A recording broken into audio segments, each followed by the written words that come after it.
जय जोहार। राम राम सबको खुश करने का शब्द है और जोहर शब्द समाज को जागृत और समाज में क्रांति लाने का शब्द है। परम आदरणीय इस कार्यक्रम की अध्यक्षता कर रहे किशन साई जी मीना साहब, हाड़ौती में राजनीति की अलग जगाने वाले, अगर कोई नील लगा के यहाँ जो बैठे हैं ज्यादातर लोग, अगर उनको कोई गाइड किया, किसी ने उनको राजनीति में लाकर राजनीतिक ज्ञान दिया तो आदरणीय पूर्व विधायक रामगोपाल जी जारवाल साहब। और ये तो हमारा दुर्भाग्य है कि हाड़ौती का स्नेह मिलन कार्यक्रम है, इतना बड़ा कार्यक्रम, और उसमें 2 विधायक हैं और दोनों ही पूर्व हैं। एक भाई साहब एमएलए साहब रामगोपाल जी जारवाल साहब, वो भी पूर्व विधायक हैं, और मेरे भाई ललित मीणा, वो भी पूर्व विधायक है। काश हमारी किस्मत में कोई वर्तमान विधायक भी यहाँ होता, लेकिन दुर्भाग्य अभी भी हमारे अंदर चेतना नहीं है, इतनी होनी चाहिए। मंच पर विराजमान पूर्व प्रधान बाबूलाल जी और अटरू के एसडीएम मेरे भाई, और भाई साहब हरि सिंह जी, काशीलाल जी, बालचंद जी भाई, और सारे जो मंच में विराजमान सारे लोग, और सामने पंच पटेल, और विशेष रूप से उन माताओं को मेरा चरण स्पर्श जो पीली लुगड़ी पहन के आई है। बाकी तो ऐसा लग ही नहीं रहा कि तुम मीडिया हो, क्योंकि नुक्ता पानी बाकी सारी चीजों की बातें काफी लंबी चौड़ी हो गई, और नुक्ता प्रथा अब इतनी सीरियस कंडीशन में भी नहीं है जितना हम उस पर जोर दें, क्योंकि ज्यादातर गांव में डीआईजी साहब हाड़ौती में नुक्ता बंद है तो गिनती के करते हैं, वो भी काउंटेड करते हैं, क्योंकि 2 प्रथाएं बुरी थी। एक तो नुक्ता प्रथा, और नुक्ता प्रथा से भी बुरी जो समस्या थी यहाँ, वो ये समस्या थी कि जो रिश्तेदार लोग जो आते थे घरों पे, वो कपड़े लेके आते थे, बहुत सारा पैसा लगता था। और मैंने ये देखा जन्म से लेकर अब तक, चाहे वो मेरी शादी हो, ब्याह हो, या कहीं भी और जगह भी है, कि जितने कपड़े वपड़े जो उड़ाते हैं वो कपड़े वपड़ों को चूहे ही खाते हैं। मैंने तो अभी तक, अभी मेरे ससुर तो ब्रांडेड भी लाते थे, रेमेंट लाते थे, पर मैंने तो कभी पहने नहीं थे। ये जो अभी वो भाई साहब की शादी हुई थी बम्बई वालों की एमपी में, तो एमपी वाले कम रखते हैं पहनाव उनाव का लफड़ा, तो हम नाराज हुए, भैया तुम इतने से टावर क्यों लाए, छापियां क्यों लाए। लेकिन उन्होंने कहा कि अब हम भी वही देख रहे हैं कि अभी मेरी भाई लाल सिंह ने कहा, तो हमारे भी घर में 2-3 डेथ हुई और हम उन नुक्ता प्रथाओं से दूर रहे। नुक्ता प्रथा से दूर होते हुए भी मेरे पिताजी ने स्पेशली ये कह दिया कि हम पहना, कोई भी जो रिश्तेदार है वो पहनाने का कपड़े अपने बदलाना, भैया हम कपड़े ना तो पहनते हैं और ना कोई हमारा रिश्तेदार मरता जो ना हम कपड़ा उड़ाने ले जाते। अभी एक राजनीतिक हलचल मैंने यहाँ 12 में की थी। वैसे मैं यहाँ हाड़ौती में कम सक्रिय रहता हूँ, लेकिन उस हलचल के बाद में 3-4 महीने से मैं खेतीबाड़ी में बिजी था, और मैंने फेसबुक पे लिख दिया था कि मैं 3-4 महीने कहीं राम राम नहीं करूंगा, किसी से मिलूंगा नहीं, मैं केवल खेतीबाड़ी में व्यस्त रहूंगा। और इसलिए मैं खेतीबाड़ी में व्यस्त रहा। और ये जो मंच है, ये जो भाषण है, भाषण भी एक कला है, मंच भी एक, ये बोलना जो है अभी रिदम में नहीं आ पाया। 4 महीने से पहली बार मंच पे आया हूं तो बोल ढंग से नहीं पा रहा, टकराऊं, फिर भी कुछ बातें कहूंगा। मुझे तो ये भी पता नहीं कि, क्योंकि मैं फेसबुक, सोशल मीडिया सब चीजों से दूर हूं। और इस कार्यक्रम में भी अभी लास्ट में भाई हरीश बंटी ने कहा कि भाई आपको आना है, तो मैंने कहा यार मेरे पिताजी चले गए, छोटा भाई भी चला गया, मैं क्या करूंगा, कि नहीं आपको आना ही पड़ेगा। तो लहसुन की पट्टी में पानी मोड़ आए हो, अखबार से गया, बात देखा तो देख लीजिए, नहीं तो जान साहब काम जान। तो मैं आया हूं, मैं आपसे कुछ महत्वपूर्ण समस्याओं पर बात करना चाहता हूं। हाड़ौती की जो समस्या है, अभी आदरणीय जिला प्रमुख साहब भरत जी ने कहा कि शायद ये राजनीतिक मंच नहीं है तो राजनीतिक बातें नहीं करनी चाहिए, पर आदरणीय प्रमुख साहब, आदरणीय एमएलए साहब, फिर जब राजनीतिक मंच नहीं है तो आप क्यों हम सबको बुलाया है, क्यों एमएलए को बुलाया, क्यों आपको बुलाया, क्यों हमें बुलाया। आप किशन साई जी को, एसडीएम साहब को, अधिकारी कर्मचारियों को बुला लेते और कार्यक्रम खत्म कर लेते। क्योंकि जब सामाजिक कार्यक्रम हो तो उसमें अध्यक्षता भी पटेलों की होनी चाहिए, और कार्यक्रम पटेलों के अनुसार ही चलना चाहिए और उनके कानून के अनुसार चलना चाहिए। लेकिन मेरा ये मानना है कि ये कार्यक्रम एक मिश्रण कार्यक्रम है जिसमें सामाजिक चेतना बहुत जरूरी है। और सामाजिक चेतना तभी आ सकती है जब आपके पास आर्थिक चेतना हो और तब आपके पास राजनीतिक चेतना। आज सबसे ज्यादा जरूरत हमें है तो आर्थिक और राजनीतिक चेतना की है। सामाजिक चेतना तो हमारे जो पंच पटेल थे, हमारे जो पूर्वज थे, उनमें भी खूब थी। आज हिंदुस्तान में जो संस्कृति सभ्यता हमारी बची हुई है, उतनी संस्कृति सभ्यता मैंने तो किसी दूसरे वर्गों में, किसी दूसरे समाजों में नहीं देखी। लेकिन हम जब हाड़ौती में उधर से आए तो आज हमारा हाड़ौती में जो पहनाव है, जो संस्कृति है, वो थोड़ी धूमिल हुई है, थोड़ी कमजोर हुई है। उस पर भी फोकस करने की जरूरत है। उसके साथ साथ आर्थिक और राजनीतिक बातें भी करनी जरूरी है। इसलिए मैं तो ये मानता हूं कि सामाजिक और आर्थिक बातें आपने कर ली और राजनीतिक बातें मुझे करनी चाहिए, और वो नीड है, जरूरत है इस हाड़ौती के लिए और इस एरिया के लिए। राजनीतिक चेतना बहुत जरूरी है। जब तक राजनीतिक चेतना आपके अंदर नहीं आएगी तब तक ना तो आप आर्थिक रूप से संपन्न बन सकते हो और न ही आपकी संस्कृति और सभ्यता मजबूत हो सकती। क्योंकि अब राजनीति केवल शौक नहीं रहा है, अब राजनीति सब कुछ है।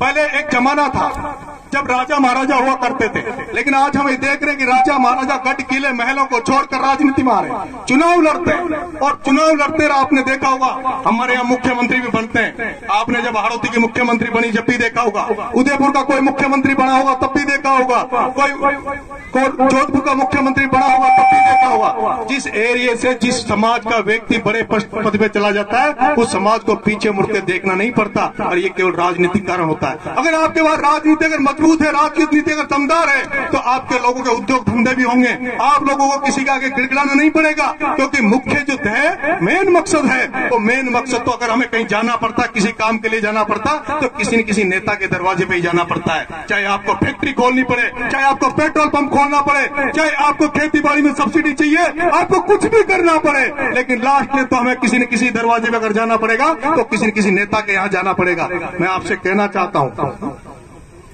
न तोड़ू। हेलो, मैंने अभी एक कार्यक्रम किया था 12, और मैं किसी पार्टी विशेष का व्यक्ति नहीं हूं, कांग्रेस में काम कर रहा हूं एक कार्यकर्ता के हिस्से, लेकिन मैं बंधुआ मजदूर नहीं हूं।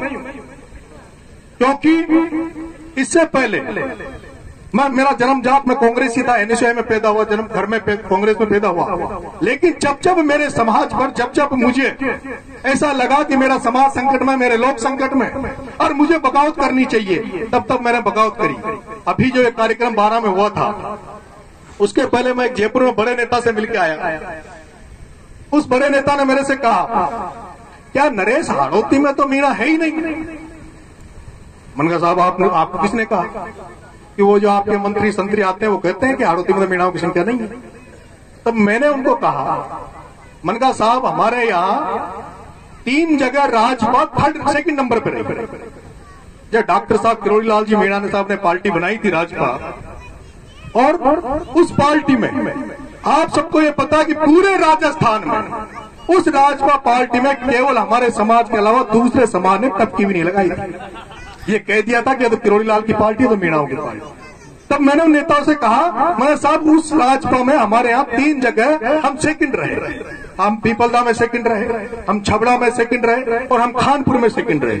और उसी दौरान हमारा मनोर थाना में विधायक बना, हमारा किशनगंज साबाद में विधायक बना। हम 5 जगह, हम इस हाड़ौती में 5 जगह डोमिनेंट है, और हमारी इतनी संख्या वहां है।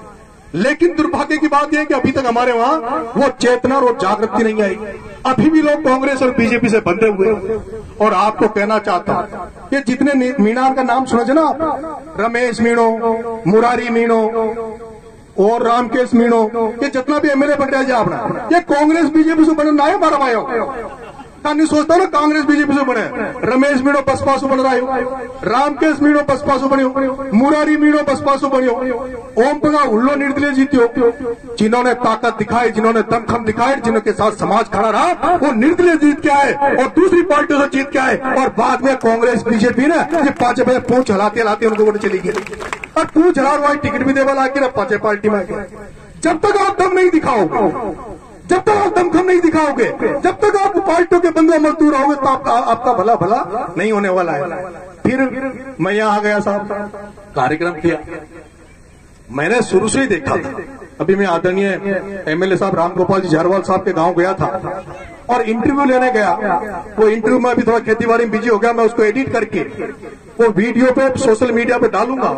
और शायद लोग कहते हैं मैंने कि झरवाल साहब, काला बादल जी, बाकी लोग उस इंटरव्यू में उन्होंने सबका जिक्र किया है और इन्होंने बहुत सारी चीजें बताई है कि जब हाड़ौती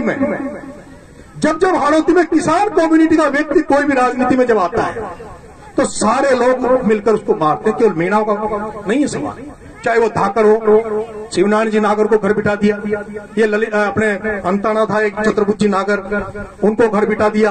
अभी प्रहलाद गुंजल नेतागिरी कर रहा है, किसान का बेटा है कोटा में, उसकी हालत हम सब जानते हैं। उसके अलावा रामनारायण जी मीणा साहब की हालत आप सब जानते हो, हम सब जानते हैं, मंच वाले ज्यादा अच्छी तरह जानते हैं कि रामनारायण जी मीणा किस तरह से संघर्ष करके इस हाड़ौती की राजनीति में जिंदा है। कैलाश जी मीणा साहब मनोहर थाना में थे, उनकी हालत आप जानते हो कि सातों जात ने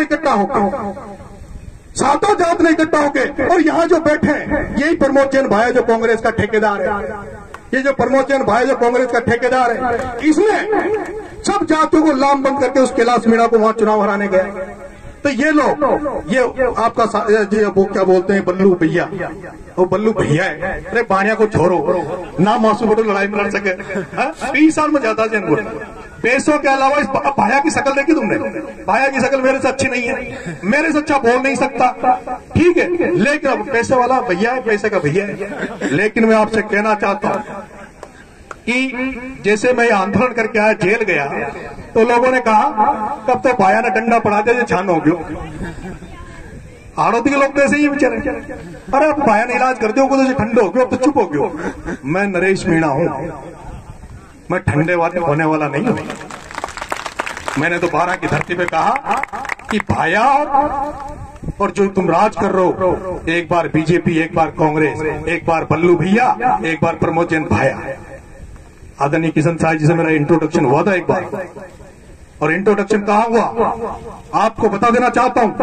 ये बेटे चंपालाल जी मीणा, इनकी जमीन थी किशनगंज शाहबाद में, और प्रमोद जैन भाया और प्रताप सिंह सिंघवी ने जेसीबी लेके 500 पुलिस के अफसर लेके उस जमीन को हकवाने भेज दिया था। दोस्तों, एक मीणा इतनी जमीन कैसे कर रहा है? एक मीणा पेट्रोल पंप का मालिक कैसे हो गया? एक मीणा इतना पैसे वाला कैसे हो गया? इनका इलाज करने के लिए भाया और बल्लू ने दोनों ने मिलकर इंतजाम करके वहां भेज दिया था, और लास्ट में हम लोग वहां बंदूकें ले लेके खड़े हुए। और ये वो किशन साहब मीणा है, वो अधिकारी है जो वो मर्द अधिकारी हाड़ौती में आया जिसने कहा कलेक्टर नवीन जैन कलेक्टर को कि कलेक्टर साहब अगर यहाँ पर आदेश तो गोली चलाने का, जब तक आप आदेश नहीं दो, क्योंकि यहाँ मीणा बंदूकें लेके खड़े हैं, आप हमें आदेश दो गोली चलाने का, नहीं तो ये मीणा हमें मारेंगे। और बाद में नवीन जैन कलेक्टर, वो जैन का कलेक्टर भी साला बनिया, उस नवीन जैन कलेक्टर ने ऑर्डर वापस लिया और 2 लाख की वो किसी और के नाम खुली। आदरणीय चंपालाल जी, आदरणीय प्रमुख साहब जी, ये जो डंडा है ना, डंडे को मजबूत रहने दो, इस डंडे को कमजोर मत करो। अगर कोई डरता है तुमसे तो तुम्हारे डंडे की वजह से डरता है। तुम इतने पैसे वाले नहीं हुए, तुम राजनीति में इतने दमदार नहीं हुए, तुम्हारा तो डंडा मजबूत है। कोटड़ी पप्पा और ऐसे गाँव है जो आपके साथ खड़े हैं, ऐसे कोटड़ी पप्पा नरेश के साथ खड़ा कर दो। अगर 12 को खाली नहीं करा दूं, आनंद गरग को भगा नहीं दूं जमीन से, प्रमोद जैन भाई को भगा नहीं दूं, तो नाम मेरा बदल देना, लेकिन मर्दान की चाहिए, दमदारी चाहिए, और तब स्वाभिमान और सम्मान से जीने वाला व्यक्ति चाहिए। मैं आपसे कहना चाहता हूं मेरे भाइयों, लोगों ने कहा कि नरेश तूने भाया से लड़ लिया, मिला क्या? प्रमोद जैन भाया, तू भाया से लड़ लिया, तेरे को मिलेगा क्या? मैंने कहा कि झांसी की रानी लक्ष्मीबाई अपने महलों को, अपने किलों को, अपने गढ़ों को, अपने राजपाट को छोड़कर अंग्रेजों से लड़ी, उसको मिला क्या? उसको मौत मिली, उसको सजा मिली, मौत, उसका राजपाट चला गया। लेकिन अंग्रेजों को याद नहीं करता। जब लक्ष्मीबाई झांसी की रानी को याद किया, महाराणा प्रताप अकबर से लड़ा, पूरे दिल्ली सल्तनत से लड़ा, और उसके बाद उसने घास की रोटी खाई, झुका नहीं, रुका नहीं, डटा नहीं, और उसने अकबर से लड़ता रहा, बर्बाद हो गया। लेकिन आज हम जितना अकबर का नाम लेते होंगे, उससे ज्यादा गर्व से महाराणा प्रताप का नाम लेते हैं।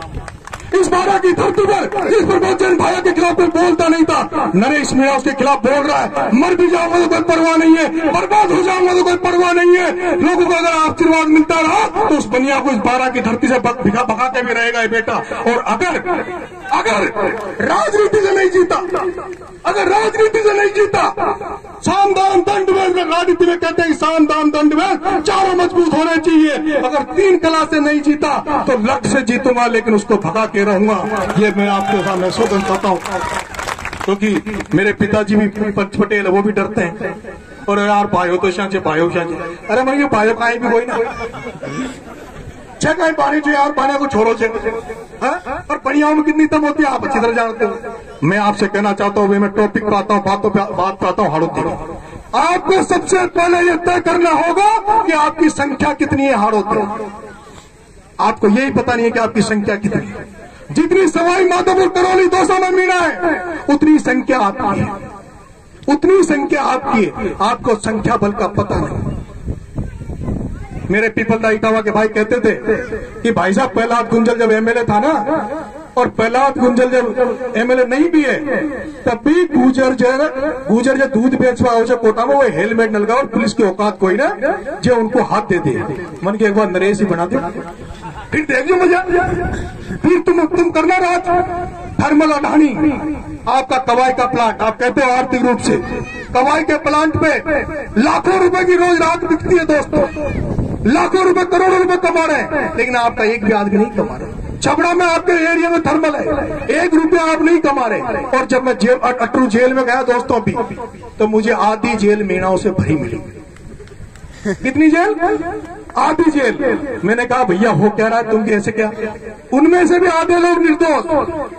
आधी जेल मीणाओं से भरी हुई, उसमें से आधे लोग निर्दोष। ना अफीम पकड़ी एक के पास, नाम लिए 5 के और धर दिया 5 को, 4 ने 5-5, 10-10 लाख रुपए दे दिए, उनको छोड़ दिया।